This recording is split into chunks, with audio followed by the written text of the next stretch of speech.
Good morning, everybody. I'm Don Stewart, and welcome to another edition of Breaking News for this Sunday. It's the 18th day of May, 2025, and we have some very important stories to bring you this morning, extremely important ones. So let's just get right to them. First and foremost, from Benjamin Netanyahu's office, Israel is considering now all deals, including to end the Gaza war. This is from the Jerusalem Post. Remember now that Israeli negotiators are in Qatar, along with Hamas representatives, and trying to hammer out some type of deal, either a ceasefire deal or possibly even an end to the war. We'll talk about that shortly. Second, one of the reasons why this is the case, there is the report from a Saudi source that the Hamas leaders, Mohammed Sinwar and Mohammed Shabaneh, were confirmed killed in that strike last week in Gaza. And that's huge, if that's true, and it seems to be true, and it seems to be confirmed all around. Sinwar, the brother of Yahya Sinwar, who was the leader of Hamas until he was taken out in October last year. His brother was the head of the military. He ran that for years. And so this is a huge, huge event that took place, and it has many ramifications, as we will see. Also, to a story we need to know about. We've talked about this before. In Qatar, their lobby reaches deep into U.S. conservative media documents show. This is a YNET story. Qatar is trying to play both sides. They're in bed with Iran. They're in bed with Hamas. If they're supposed to be an honest broker. And what we find, they have infected actually conservative media in the United States with stories that are fake news. And we'll talk about that, why we have to be aware and be wary of stories that come out of the Middle East now because there's so much fake news going on, as we're going to see, because our next story makes this clear. Donald Trump says Israel's not sidelined. There's no frustration with Netanyahu. This is from the Jewish News Syndicate, which is, opposed to almost everything we're hearing from unnamed, unconfirmed sources there in Israel and in the United States. People are supposedly in the know, anonymous sources. Well, according to Trump, no, Israel's not sidelined. I'm not mad at Netanyahu. We've got disagreements on certain things, but he's a brave man and a great man. So we'll get to that. And finally, Trump's going to have a call tomorrow with Vladimir Putin to end the bloodbath in Ukraine. We'll talk about that. Will anything happen from this? Again, we don't know, but this is a huge story that they're going to talk again. All right, today on Your Bible Questions Answered, what we're going to do is look at 7 do's and don'ts that need to be put into practice as we study Bible prophecy. And this is not coincidental we publish this right after a 2-part series on the fig tree. All right, whenever I do a story on the fig tree, there's always a lot of negative pushback I get from people who disagree with what I said, and that's fine. But in the days when we used to take comments, we can't do that anymore. We've got about over 52,000 people who have subscribed either to the app or to the YouTube channel. So obviously I can't have comments now and have to answer them. Just don't have time. I'd love to, but I don't have time. But when we did that in the early days of breaking news, when we first began, I talk about this subject. And I got a lot of people saying, "Oh, I don't believe you. You're wrong. You're incorrect." And I always ask the same question. All right, well, have you read what I said? No. Have you listened to what I said? No. Why do you believe then what I'm saying is wrong? Well, it's real interesting. Either it's because so and so says so, and I believe so and so rather than you. And my answer is, well, what does the Bible say? Aren't you interested in that? Or something to the line that, well, I've always believed this. And my response to that was, well, what do you then tell your relatives and friends you're talking to them about Jesus when you tell them they need to turn to Christ in faith? And they say, well, I've always believed that, there's many ways to God, this and that. How do you respond to that? Don't you tell them to look at the evidence, to look at what Jesus claimed and to the facts of the case and the testimonies of those of us who know him?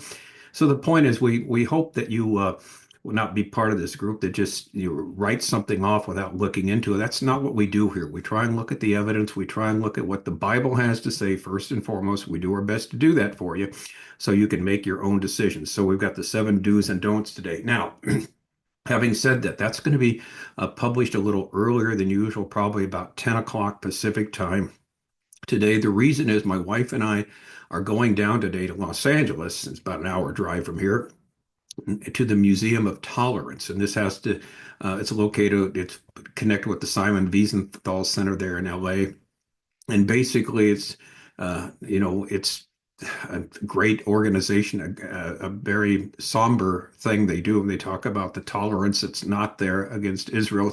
It's similar, from what I understand, to the Holocaust Museum and what you have in Yad Vashem there in Israel, which we've been to a number of times. So we're looking forward to that. Now, evidently, to go through this, it's about a 3 hour time you spend there, and they take you through all kinds of things. I'm really looking forward to that.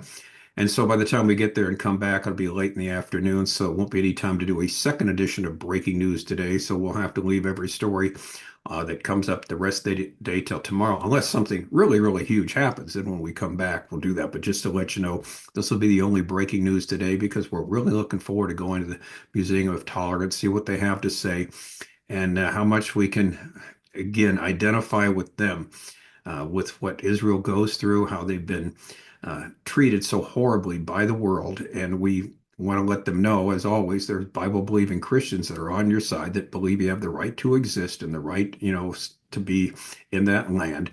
And so we always try and take those opportunities when we can do it. All right, let's look at the headlines. This first one is, well, who knows? Netanyahu's office says Israel's considering all deals, including to end the Gaza war. This is from the Jerusalem Post. The negotiating team in Doha is working to exhaust every possibility for a deal, whether according to the Witkoff framework or as part of or as part of ending the war, the Prime Minister's office said in a Sunday statement. The statement said that the ending of the war would come, and here's what's key: the release of all the hostages, the exile of Hamas terrorists, and the disarmament of Gaza. Those are non-negotiable. The hostages must be released, the terrorists must exit Gaza, and they must disarm. All right. There are intensive talks underway in Doha, but no breakthrough has been achieved.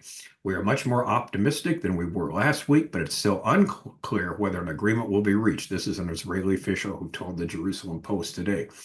The official added that Prime Minister Netanyahu has held several conversations over the past 24 hours with Trump's envoy Steve Witkoff, as well as with the Israeli delegation in Qatar.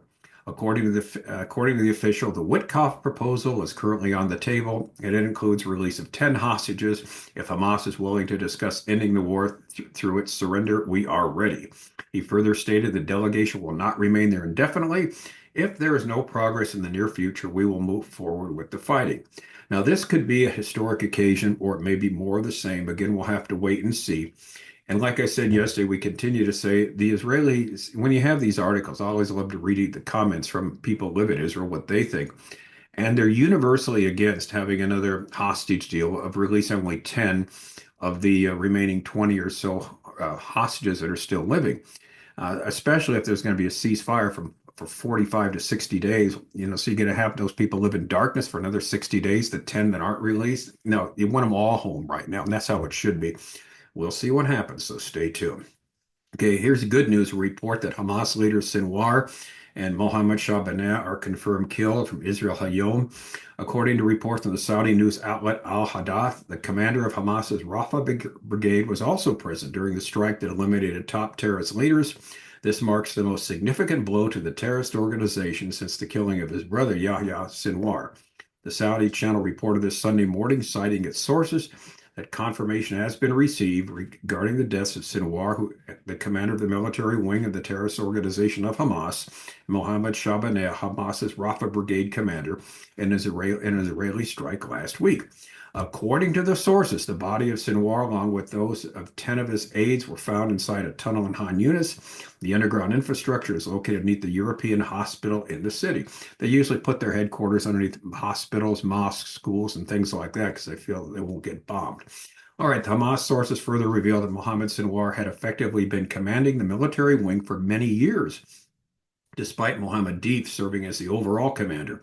According to them, Sinwar was responsible for managing many of the organization's military and administrative operations. All right, so the leadership of Hamas has been depleted. There's no doubt about that. So the question is, will they continue with those of a lesser stature? And we should know the answer soon to see what happens. All right, headline number 3 is something we've talked about before. We need to definitely pay attention to. Some YNET. The Qatar lobby reaches deep into U.S. conservative media, documents show. Newly revealed DOJ documents, Department of Justice documents, show Doha, that's the capital of Qatar, Doha's increasing efforts in right-wing outlets, including Fox News, to promote favorable narratives. Critics warn of growing Qatari influence after Trump's public praise for the emirate. Qatar's influence has extended into academia, real estate, sports, and even U.S. media, particularly Fox News, mirroring its controversial tactics. And there's a story they have a link to called Israel's Qatargate Affair. Documents submitted to the U.S. Department of Justice under the Foreign Agents Registration Act reveal Qatar's deep penetration into the American media landscape, particularly targeting conservative outlets. During the year leading up to the U.S. presidential election, only 10% of lobbying efforts by agents working on behalf of Qatar were directed at conservative-leaning media. However, after Donald Trump's victory, this focus shifted dramatically, and over half of their outreach was aimed at outlets like Fox News, the New York Post, and the Daily Mail. That's three of the sources we quote here also on breaking news. Qatar's goal was clear: to promote favorable narratives about the emirate, known for its complex ties with Hamas and Iran, and position itself as a reliable partner in the eyes of Trump and his administration. They're anything but a reliable partner, but that's what they're trying to proclaim. And they're planting stories, of course, in these various news organizations we just mentioned.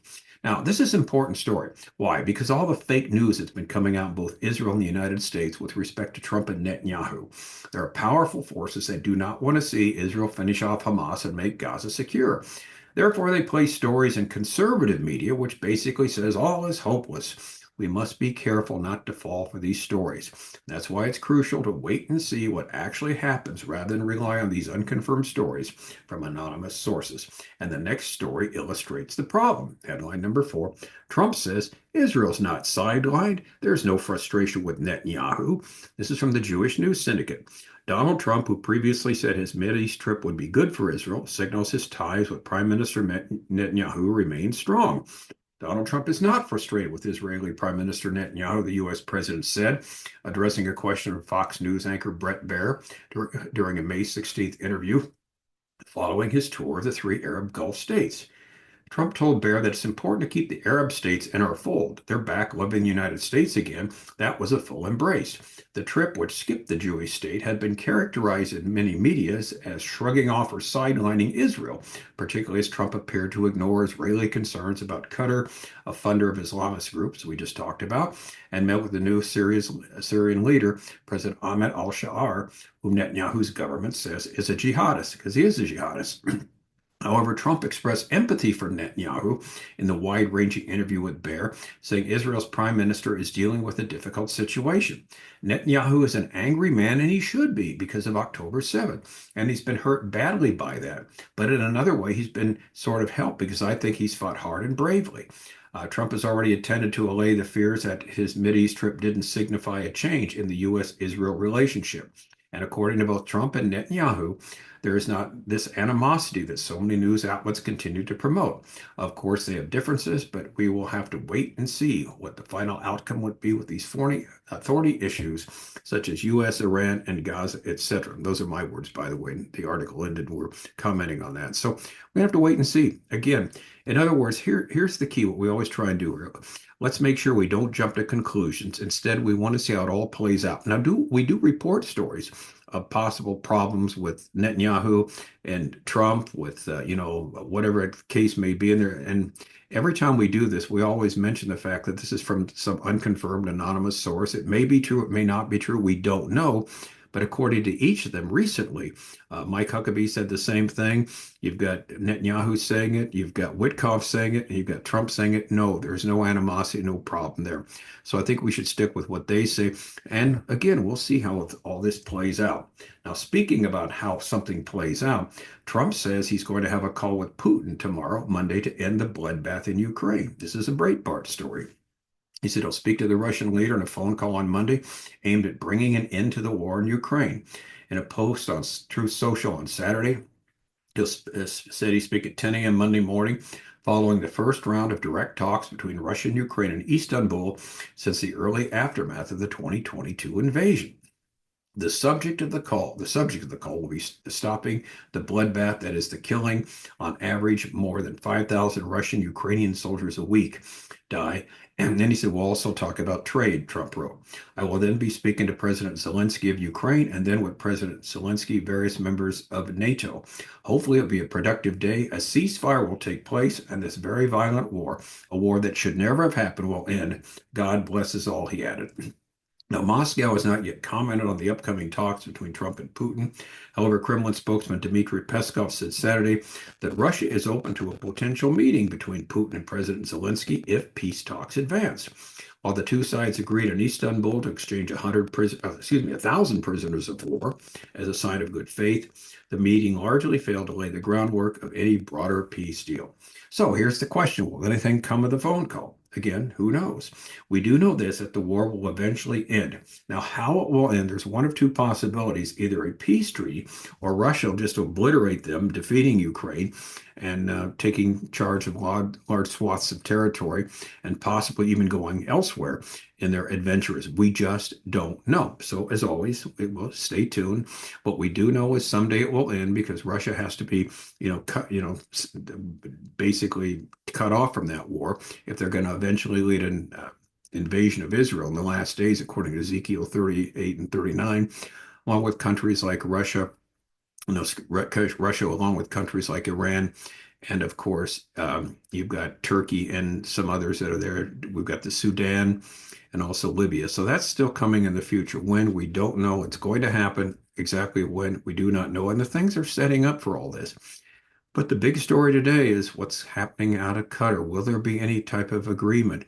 If not, look for Israel to, we're talking about strongly, really hit hard like never before Gaza and start taking over area after area after area where there's not going to be anything much left of Hamas by the time they're done. And they've got the capability to do it. It won't be easy, but it's something they feel they must do if no negotiations will be made. So we'll see. And so we'll keep an eye on that. And again, we'll see it today on your Bible questions answered about 10 o'clock Pacific time when we release that. And unless something huge happens, we won't be on with you the rest of the day today. We'll be back again tomorrow morning, God willing, same time, actually a little earlier, kind of later today than usual, and give you the latest on what's taking place in the world from a biblical perspective. I'm Don Stewart. Thanks for watching. And as always, may the Lord richly, richly bless.